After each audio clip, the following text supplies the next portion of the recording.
আসসালামু আলাইকুম। কথায় আছে যে মাছে ভাতে বাঙালি, তো কথার সঙ্গে তো অবশ্যই কাজের মিল রাখতে হবে।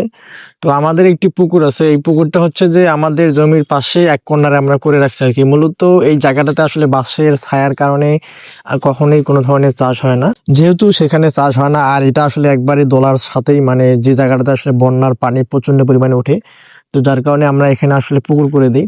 তো প্রত্যেকবার আসলে এখানে মাছ আমরা ভালোই পাই মোটামুটি। খুব যে আবার বেশি পাই তা কিন্তু না। তো যেহেতু বর্ষার একটা সিজন চলে গেল, একটা সিজন বলতে গেলে একটা বন্যা আরকি চলে গেল। বন্যা যেহেতু ২ বার হয়, ১ম এর দিকে একটা বন্যা হয়, আবার আপনার এই ধানগুলা যখন একটু মাঝারি সাইজের হয় আরকি ওয়ার গাছগুলা, তখন আরেকবার বন্যা হয়। তো আমরা প্রত্যেকবারে ২ বার করে আরকি পুকুরটা ছেঁকে মাছ ধরি আরকি। তো আজকে অবশ্য আমরা পুকুরটাকে ছেঁকলাম আরকি। মোটামুটি ভালো একটা মাছ পাইছি। আপনাদেরকে আমি অবশ্য দেখাবো শেষে আরকি কতগুলো মাছ পাইছি।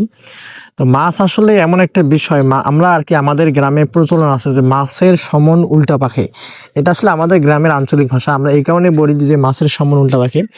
আপনি, মানে আমাদের এদিকে যে বিষয়টাকে ঘটে আরকি, কারো কাছে যদি কেউ টাকা চায় যে আমাকে ১০০ টাকা দাও তো, তাহলেও সে টাকাটা দিয়ে দেবে, কিন্তু মাছের ভাগ কেউ দিতে চায় না। এমন একটা বিষয় আরকি মাছের ক্ষেত্রে। এটা আমার ক্ষেত্রেও আমি লক্ষ্য করে দেখি যে আসলে মাছ যখন কোথাও পাই, কেউ যদি বলে যে আরে আমিও এখানে একটু মাছ মারবো, তাহলে কিন্তু কখনোই তাকে মাছ মারতে দেই না। বলি অবশ্য যে ভাই তোর টাকা লাগলে তুই টাকা নে, তাও আমার এখানে এসে মাছ মারিস না। তো এটা আসলে আমাদের একটা ঐতিহ্য বলতে পারেন। তো মাছ আসলে আমাদের সবারই কাছে প্রিয়। আর আমাদের এদিক মোটামুটি সবাই মাছ মারে। দেখা যায় যে অনেক সময় যখন অতিরিক্ত পরিমাণে মাছ পাওয়া যায়, তখন গ্রামের মহিলারাও মাছ মারতে শুরু করে দেয়। আর আমাদের এদিক মাছ যে শুধু খাওয়া হয় তা না, মাছ শুকটা করে শীতল করা হয়। শীতলটা মোটামুটি আমাদের এদিক ভালোই জনপ্রিয়। আপনারা আসলে কারা, কারা শীতল পছন্দ করেন এবং আপনাদের ওদিকেও কি শীতল জনপ্রিয় কিনা, এটা আসলে কমেন্ট করে জানাবেন। তো এই মাছগুলো আসলে আজকে আমরা মোটামুটি, এবার আমাদের এদিক ভালো পরিমাণে সবথেকে বেশি ষাটি মাছ হয়েছে। ষাটি বলতে যেটাকে শুদ্ধ ভাষায় বলা হয় টাকি মাছ। তো আমরা এটাকে আসলে ষাটি মাছ বলে থাকি আরকি।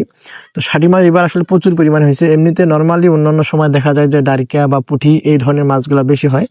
তবে এইবার আসলে সবথেকে বেশি পরিমাণে ষাটি মাছ হয়েছে শুরুর দিক থেকে। গত পরশুদিন আমি আমাদের খামারে সবগুলো দুধ দহন, মানে গরুর দুধ দহন করা শেষে আধা ঘন্টার জন্য কি বের হয়েছিলাম। এমনিতে আপনার চকলেটের যে বয়মগুলো আছে, বয়মগুলো হাতে নিয়ে যে দেখি একটু মাছ পাই কিনা। তো আমাদের একটা জমি আছে, জমির কর্নারে এক সাইড অল্প একটু পানি ছিল। এমনিতে মানে পায়ের যে দাগগুলো থাকে, দাগের মধ্যে যে পানিগুলো থাকে, তো এই অল্প একটু জায়গাতে, মানে হাতে গোনা সর্বোচ্চ যদি হয় ২ মিটার জায়গা হবে, ২ মিটার জায়গাতে প্রায় ১ কেজির উপরে মাছ পাচ্ছি। সবগুলো হচ্ছে ষাটি মাছ। তো এই পরিমাণ আসলে এবার ষাটি মাছ হয়েছে আরকি। তো মাছ মোটামুটি আমরা ভালোই পাইছি, দেখতে পাচ্ছেন। এখন আমাদের মোটামুটি মাছ মারা শেষ আরকি। আমরা মাছগুলো নিয়ে আসছি আমাদের বাসায়। মূলত যেহেতু পুকুরটা আমাদের, আর আমাদের সাথে আসলে আমার এক বড় ভাই, ও মাছ মারতে আসছে আরকি। ওইভাবে আসলে সবাইকে তো মানে আটকানো যায় না। তারপরে সে আসছে আরকি। তো পরবর্তীতে ভাবলাম যে হোক, সমস্যা নেই। ভাগ করে খাইলে আরকি সমস্যা নেই, একটু ভালোই হয়। তো পরবর্তীতে আমরা মোটামুটি মাছ পাই প্রায়, মানে আইডিয়া অনুযায়ী দেখা যাচ্ছে যে ৪.৫ থেকে ৫ কেজির মতো হবে। তো ৪ ভাগ করে ১ ভাগ সে নিয়ে যায়, ৩ ভাগ আমাদের দেয় আরকি।